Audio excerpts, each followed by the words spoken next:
Hi, this is Ted, and today I'm going to be talking to you about Jesus miracles. This actually began several years ago when I finally had to come face to face with my lack of understanding about faith healing.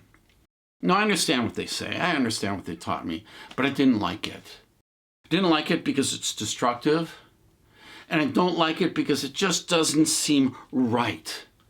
But I couldn't tell why not. Jesus did say all things are possible to them who believe. So one day I decided to bite the bullet and say, okay, based on that and the fact that I've been healed twice by major faith healers, and both times either nothing happened or it disappeared after an hour.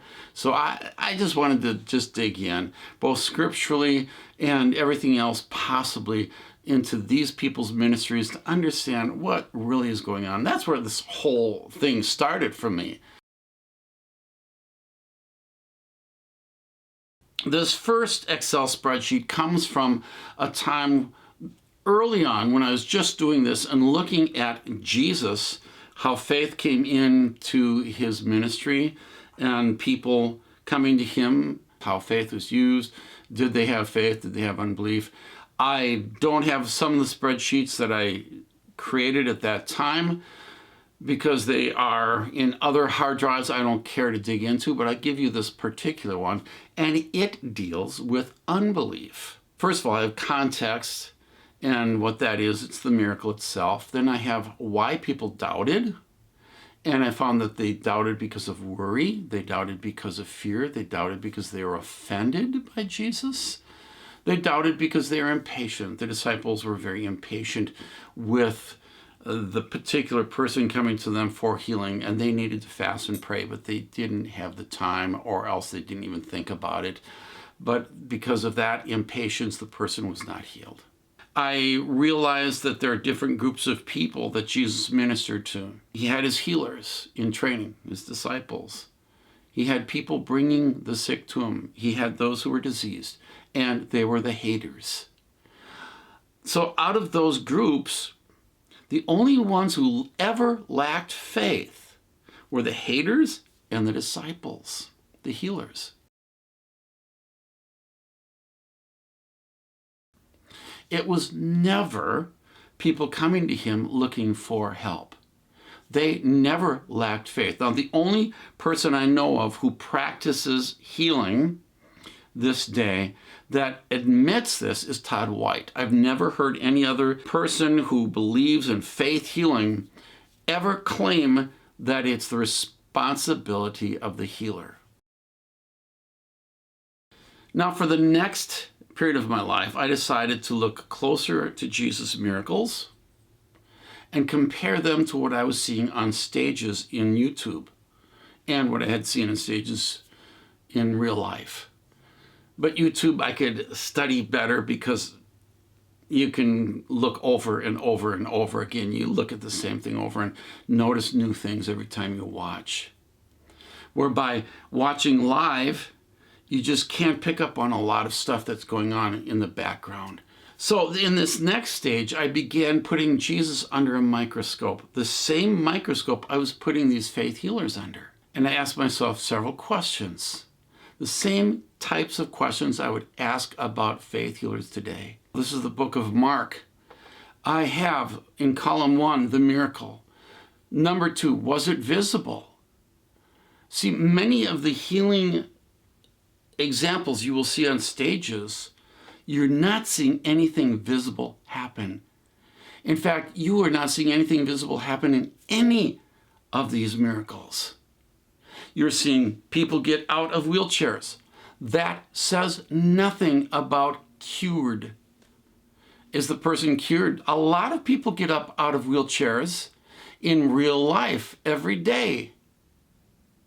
Now you add to that a little placebo effect where pain goes away for an hour or two, and you've got somebody who believes they are healed. You won't see somebody 100% paralyzed get up out of their chairs. You will not see somebody 100% deaf or blind receive sight or hearing. It's nothing. It says nothing to see somebody lying on the ground because they've been slain in the spirit. I've been slain in the Spirit in Catherine Kuhlman's crusade. It was nothing. It's just a great feeling. That's it. It didn't cure me. So I'm asking, is it visible beyond these things? 64% of Jesus' miracles went beyond and were visible. 32% of the times we don't have enough information, and 5% it was completely unseen. For example, there's a woman with an issue of blood. Nobody sees that. Was faith mentioned? In over 1/3 of the cases, yes, faith was mentioned, but 36% of the times. In other words, 64% of the times, no, faith is not mentioned at all. What was Jesus' method of healing? His word. 32% of the times. 27% of the times he touched people. And 9% of the times he spit and he touched people. All right. I haven't seen anybody spit. I don't know when that's going to start happening. Was compassion involved? Yes, in 9% of the times. How many were healed when Jesus is in crowds? I'll get more into that with further studies. What does the miracle teach us about Jesus? Were people told to keep it secret? Did the healing fulfill Scripture? Now I have several different studies, of course, in Matthew and Luke as well, and some in John, but I didn't include them into this because I just want to show you a sample of what I was doing. Combining everything, that's my next step, is bringing it all together. And what I discovered in crowd healings, in 66% of the times, every disease was healed. 11% of the times, everybody who needed healing was healed. Yeah, pretty much the same. And 11% of the times, in his hometown, very little happened because they lacked faith. Why did they lack faith? They hated Jesus. So don't let somebody tell you you lack faith if you love Jesus and you seek him. Visibility. Was it visible? 84% of the times healing was visible. If you include John, 87% of the times. 13% of the times, not enough information. If you include John, 11%. 2.6% of the times we cannot see. That's that woman with the issue of blood. If you add John, 2%. Finally, in my last Excel spreadsheet, it's the most complete and the most accurate. Even though it is the most accurate for what I've done, it's not going to be perfect. You may be able to find a tweak or two. Nevertheless, here's what I come up with. I have the miracle. I have the passage of Scripture that it's found in. I have the visibility factor. Could it be a placebo?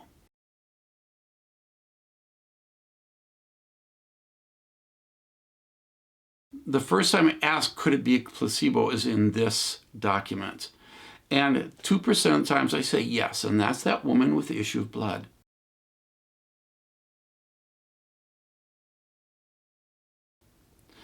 %, probably. 38% of the times, it's not enough information. 26% of the times, probably not a placebo, probably a real miracle. It's not 100%, sure, but 31% of the times, yes, it is definitely a miracle because it goes beyond the placebo effect and the placebo's possibilities. Now, having said that, we can further break down and look at this another way. Was the disease structural in nature or functional? Functional is something that it's a real disease and it can create real symptoms in the body, but it comes from our brain, areas that are not in our structure itself because of stress or because of whatever is going on in our brain. And they can be cured through faith healers. They can be cured and look like real miracles, but that is not to say it's a miracle, because you can find these from the placebo, a normal placebo. You can find such healing from other healers in other religions. You can find this in magnet therapy. You can find this in so many different ways. Why? Because our brain created the problem. Our brain can also help fix the problem. So I'm looking out of the disease as structural, because if I want to know if his miracles are really miraculous, coming from God, I got to find some things that are structural in nature. I cannot find them when I look at faith healers. I find functional issues, but I don't find structural issues. So was it structural? 24% of the times it was structural in nature. And that includes something like walking on water. You're not going to be able to do that with mind over matter. This is completely limited to structural in nature. When a back was completely straightened in front of people, that's structural in nature. Compare that to a person coming on Kathryn Kuhlman's crusade with a flat foot, and he took off his shoe because his pain went away, and he's all excited because he believes he's cured. But he tells Kathryn, my foot is still flat, but the pain went away. So what? If I have pain created from a broken leg, I'll take aspirin and the pain will go away, but the leg is still broken. You get where I'm going? When Benny Hinn tells you you're going to feel something, that's a placebo effect. It's nothing more than that. And that's why everybody thinks they lost their healing. You didn't lose your healing. You were never cured. You just went through a placebo adventure. And unfortunately, probably did you more damage than good. 27% on top of that 24% were probably structural. Was it functional? Could the mind create this? 2% can be passed off easily as functional, and that's the woman with issue of blood. Even though I don't know, could be one or the other. Because functional can create physical problems. All right, I cannot tell between them 46% of the times because there's just not enough information. So what are my conclusions? My conclusions, because of the percentage of structural versus functional, and because whole crowds could be cured, I say that Jesus' healings were miraculous. They came from God. You will never see faith healers from the last 100 years. You'll never see any of them be able to cure and heal everybody in the crowd. It just doesn't happen. And you will be hard-pressed to find, I dare you to find one structural. Several people have been asked to prove, to give examples. Benny Hinn, Oral Roberts, Kathryn Kuhlman have all given examples of people cured, and upon looking into it, they weren't. Nothing had happened. There are hundreds and hundreds of examples of people looking into and following up with cures, and nothing is going on beyond the placebo effect or lying on stage. This is Ted, and I hope that helped you to understand more about Jesus versus the faith healers.